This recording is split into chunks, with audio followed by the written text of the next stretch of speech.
Coming up on KQ2 Sports Central, Week 1 of high school football is in the books. We bring you some of the best moments from the opening week.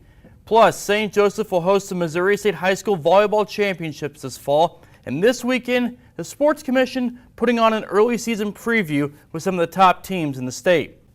And Northwest Missouri State starting its 2025 football season with a Week 0 matchup against Minnesota State in John McMenamin's first game as the Bearcats' head coach.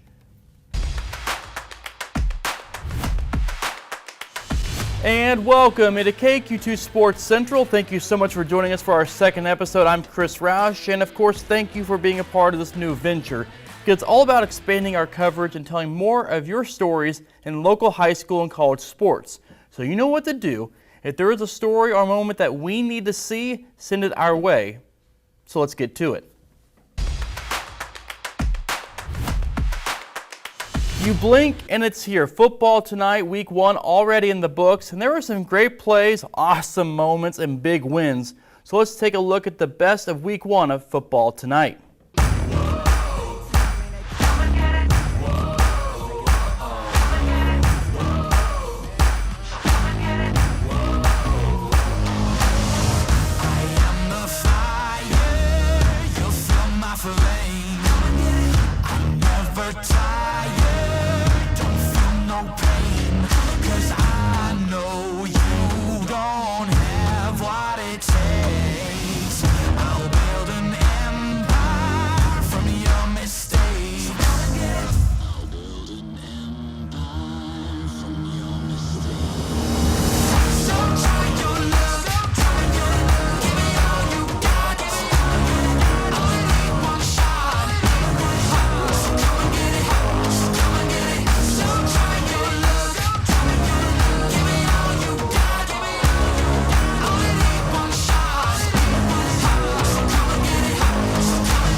And just like every year, we learn the class and district assignments for fall sports as Week 1 starts. Here are the assignments for 11-man and 8-man football.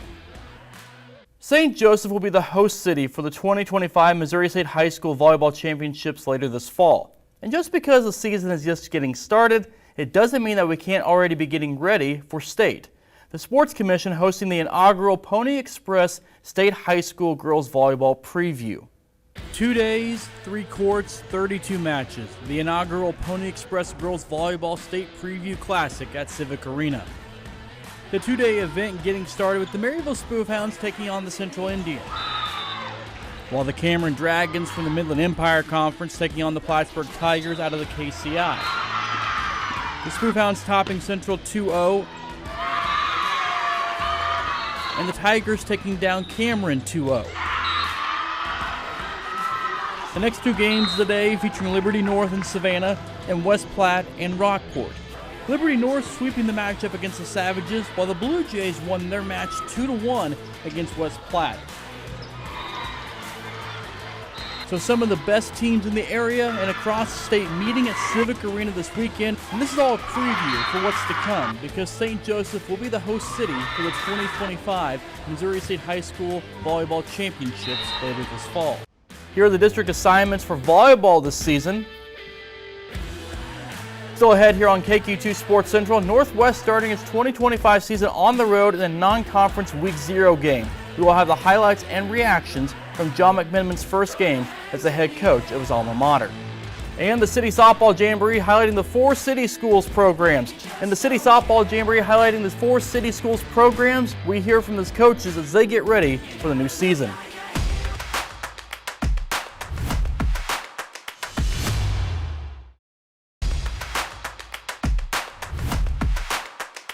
Welcome back to KQ2 Sports Central. Thank you so much for coming along on this ride with us as we embark on new coverage, expanded coverage, and let's continue that with a look at the City Softball Jamboree. The four city teams meeting up for the annual morning of softball last weekend.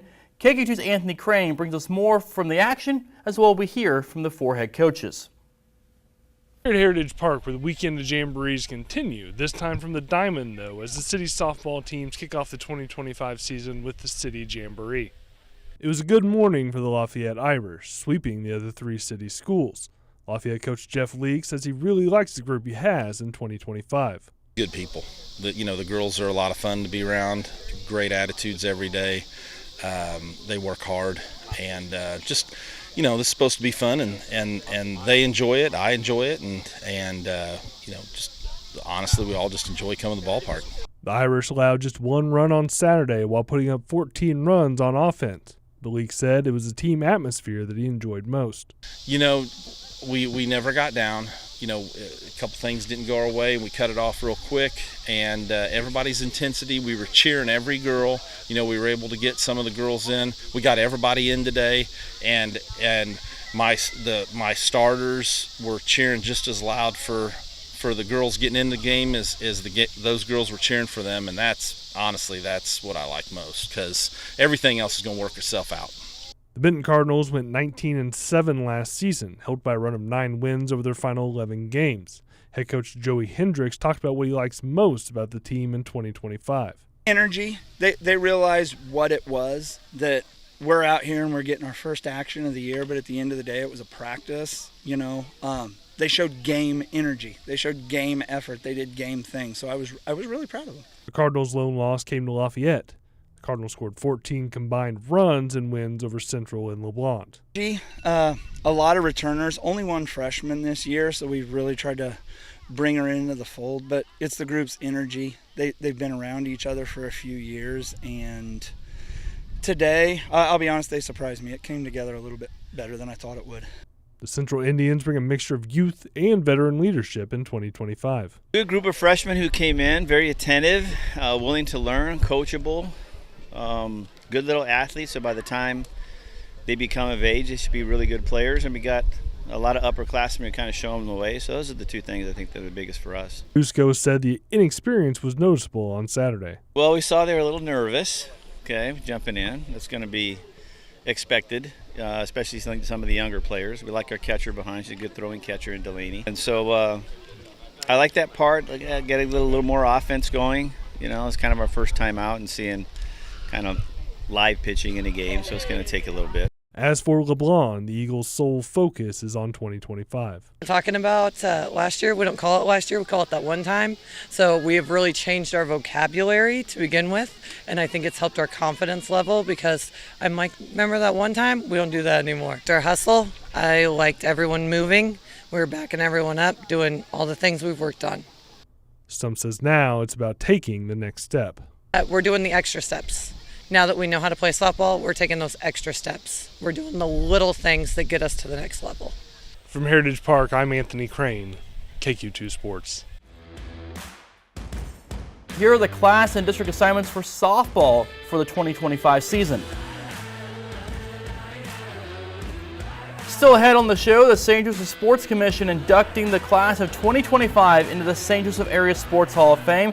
We take a look at two of the inductees' stories and roads to the Hall of Fame. And coming up next, the Bearcats with a tough early season loss to begin the John McMenamin era. Reaction and more from the Week 0 loss coming up next. Stay tuned.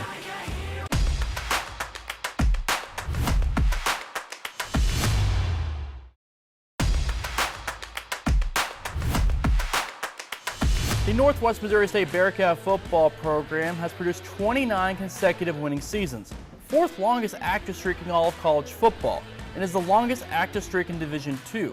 The Bearcats also have a new head coach, John McMenamin, a former Bearcat quarterback himself, and Thursday night marked the very first game of the McMenamin era in Maryville. KQ2's Brett Kendi was up in Mankato, Minnesota for the season opener. The Northwest Missouri State football team played on the road to begin the 2025 season against 11th-ranked Minnesota State up in Mankato. Bearcats versus the 11th-ranked Mavericks in Mankato, Minnesota. John McMenamin beginning his journey for his first game leading his alma mater as coach. Minnesota State drove right down the field in a driving rainstorm to start. Sam Backer had 116 yards rushing Thursday night. He plunges in for the touchdown, and it's 7-0 Minnesota State. Second quarter, quarterback Mitchell Thompson for MSU spins out of a Northwest tackle, and he trots in from 11 yards out. 14-0 Mavericks now. They led 21-0 at the half. Second half, Bearcats finally showing life. Backup quarterback Zach Owens finds a wide-open Trevor Spady down the sideline. The redshirt freshman leaps over the goal line and scores Northwest's first touchdown of the season from 20 yards out. 35-7 MSU led at that point. Later in the third quarter, Owens does it all himself this time, finds a hole on the left side, and takes it in for the touchdown from 10 yards out. But every time the Bearcats got close to slimming the score to a one-score game, they turned the ball over. Spady fumbles the ball on this catch in the red zone, and Minnesota State falls on it. 2 fumbles lost and 1 interception given up by Northwest Thursday night. The Bearcats fall 38-14 in John McMenamin's first game coaching the Bearcats. Hats off to their coaches, hats off to their players. They came out ready to play. We got punched in the mouth and we're trying to look for answers. As a senior on our defense, that starts with me too. I could have done better in this game. We got to find a way. And, I think later we've kind of had some answers later, but, we're putting ourselves in a hole early, and that's just tough for us to come back from. Yeah, I was really worried about the physical aspect of the game today. And, I really thought physically we actually did all right, and played well with these guys. And, you just run that many snaps, and our defense has to run that many snaps because offense doesn't get a lot of first down. It's hard on them. And I thought our O-line did really good, as far as moving the line of scrimmage. So our guys came in and we made plays at the end of the game. It was just a little bit too late. And, I think, we'll get our confidence back up and go into next week ready to roll. Reporting from Mankato, Minnesota, Brett Kennedy, KQ2 Sports. Here's a look at the Bearcats' next few games, and we can't forget about their rivals to the south down here in St. Joseph. Let's take a look at the Griffins' upcoming season. We've been able to develop these kids, and I think coming off of last year with some of the frustrating losses and the just the tough season that we had. And it is good. The Griffins football team had high expectations in 2024, but injuries, bad bounces, unexplainable moments washed those expectations away.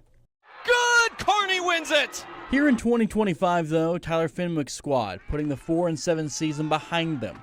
The Griffins were close too many times a year ago, and they've owned the mistakes of 2024, taking ownership of the program.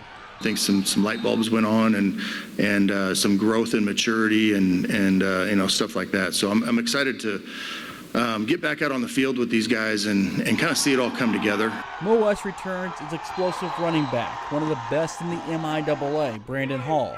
And there's a fight at the quarterback spot between guys with experience. We've had, 3 guys that now have game experience in the MIAA that all have experience within our system, understanding kind of the little things and the details that go into being able to run the offense. Mo West picked 7th in the preseason coaches poll, which means the league isn't sold on what this team will be.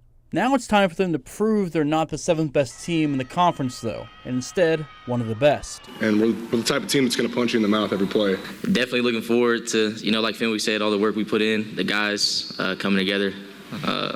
It's going to be a show for sure. The Griffins up in Augustana this weekend in week 0, so here is a look at the next few weeks for Mo West. And let's keep the college football rolling as Benedictine is one of the top teams in the NAIA with a tough test this week and next as well. Joel Osborne has this program rolling. I think our ceiling is super high and we have really high hopes and goals and we're looking really good. Joel Osborne is in his 5th season as Benedictine's head coach. I feel like looking back on it, 4.5 years ago when I came here, I probably needed this place. It was good for me and my family and it's really helped us grow. We found relationships here that have been fantastic. The Ravens coming off an impressive 2024, including a trip to the NAIA semifinals. We know that last year's last year, and we're moving on to this year. It's a new season, and so this is their opportunity. What's the legacy they're going to create for the 2025 season? Benedictine returns a couple of All-Americans. Tight end Tanner Zimmerman, a big 6'5" target. He can do everything as far as the tight end goes. He can block, he can play in space. He's a great route runner. He's going to control the middle of the field. And quarterback Jackson Dooley, the 2024 Hart South Offensive Player of the Year. Last year he was lights out, and he had really good skill around him. Now that we've graduated those 2 All-American receivers, now it's time for him to elevate again and help elevate other people around him. So he's embraced his role. He's became a really good leader for us. He's very dependable. He's a man that is in the community a lot. The Ravens have won 3 straight Hart South championships, consistently being a top-tier program, with the sights set on playing one more game, and that game for the NAIA title. When you're so close like that to making it to the last game of the season, you understand what it takes and what the sacrifice you're going to have to take, and like what every rep's going to have to be at practice and weight room and off the field. So now we know what it takes, so we just have to go out and do it. A tough matchup this weekend for the Ravens against number 3 Morningside. Next week, it's on the road against the defending national champs, number 1 Grandview. The Ravens with quite the start to the early season. Still ahead, the Griffins announcing their 2025 Hall of Fame class will tell you who's going in this year. And some Mo West and Northwest former players making it in the NFL. Details on who and where they're heading coming up next on KQ2 Sports Central.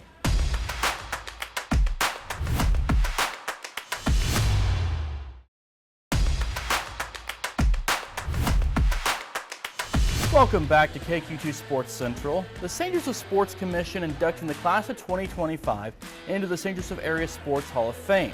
And for the next few weeks on this show, we will highlight the inductees and their roads to the Hall of Fame. Here are the first 2, legendary high school coach Don Tabor and Central and Kansas standout football player Justin Thornton. Coach would hold you very accountable, and he may get on you a little bit, but it was because he cared. Don Tabor started his coaching career at Christian Brothers High School in 1957, leading CB and Bishop LeBlond to impressive victories, including winning 26 straight games and a perfect 10-0 season. His record spoke for himself, and particularly at LeBlond, we played up almost all the time, and we competed against those bigger schools. After almost 30 years, Tabor moved to the South Side, taking over the Cardinals program, guiding Benton to some of the best years in the program's history.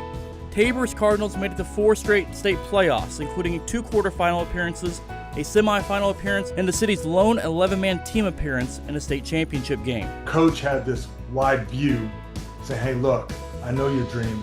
I know you have the capabilities. You might not know it, but I'm going to put you in a position to win. And I'm always thankful for that. And that's not something that was spoken. He just knew it, and he was just acting on that. Tabor finished with 178 wins and enshrined in multiple Hall of Fames. Don Tabor, a Hall of Fame coach, and those who played for him and knew him best say he was also a Hall of Fame human being. He's the guy that I wanted to be, and I'm still chasing. So for him to be honored in this way, it's humbling. For me, as his kid, that's my hero got one.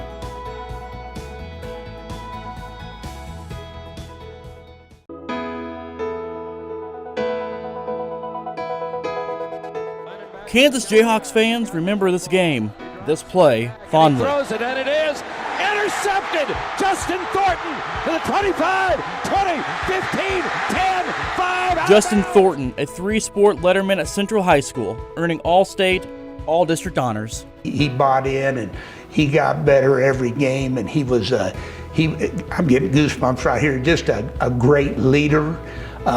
He had fun every day. Thornton choosing to go the football route in college. After redshirting his freshman season, he made sure he stayed on the field the next 4 years, playing in 49 games, including 3 bowl game wins. When I think of JT, I think of all those qualities of what we really hope as coaches and parents and grandparents is that people live a fulfilling life. Following his college career, he signed with the Steelers. Sometimes you see kids, they have just this constant trajectory of forward growth like that, and that's not what it's like in the real world for most people. And Justin had these periods, and I think he could look back and go, yeah, man, there was a time it was pretty tough. But I think sometimes the tough times are what make you appreciate the really good time. And now Thornton taking his place in the St. Joseph Area Sports Hall of Fame. And for Justin Thornton, his 5th of the year, first and goal KU.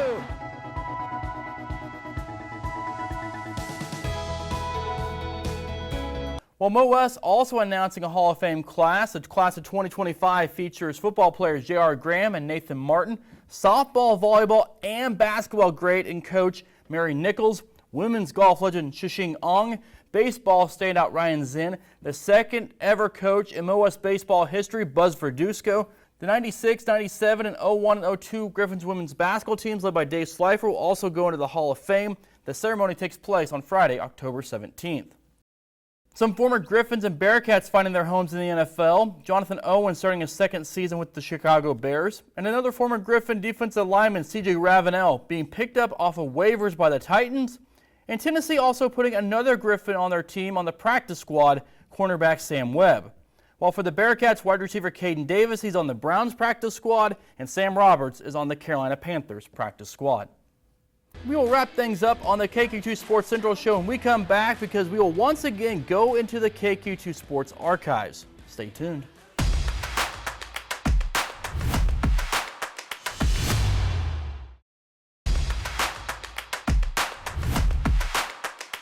We are just about out of time for this week's edition of KQ2 Sports Central, but first, let's go into those KQ2 Sports archives once again this week. State championship weekend is all wrapped up here in Springfield, and so is a storybook season for Bishop LeBlond, and it has a happy ending. The Lady Eagles become the first team from St. Joseph to capture a state softball championship. The Class 2 Queens crowned earlier today with an 8-6 victory over South Callaway. And just like LeBlond did in the semifinals against Marionville, they capitalized on errors made by South Callaway. It began in the third inning, a 6-run frame. LeBlond actually got up to an 8-0 lead before they finally started to figure out Kennedy Barron. The Lady Bulldogs refused to go quietly, even storming back in the 7th and decisive inning, cutting the lead to 8-6 before Brooke Craw grounded out to Mackie Browning to deliver the state title to LeBlond. It was the second trip to state for the Lady Eagles under head coach Wayne Miller. The girls were more than happy to make the second try count for their head coach. I mean, this is what you dream about as a little kid, winning a state championship, and just for us to come this year, and come together and win a state championship, it's awesome. I don't know, all my emotions just came out, and I was just, it was crazy. I've never felt that way before. I don't know how to explain it. It was a great feeling. Well, Lady Eagles by day, Lady Wolverines by night in the Class 1 state championship. The winner is Maysville. The Lady Wolverines take the crown in their first try with a 2-zip win over Western. Another gem from senior pitcher Katie Applegarth. I tell you what, she hasn't had a comfortable lead to work with since the team showed up in Springfield. This is so special for the players and head coach Matt Blythe. His 13th year leading Maysville softball. He put 2 daughters through the program and on to Northwest. Now he can finally say he's led his club to a state title. Nothing could match this moment. We've worked hard all year. The girls have done everything they need to do to win. We've been working a long year. We've had some good teams not get this far. And this is a team that has just gone on and continue to get better as we win.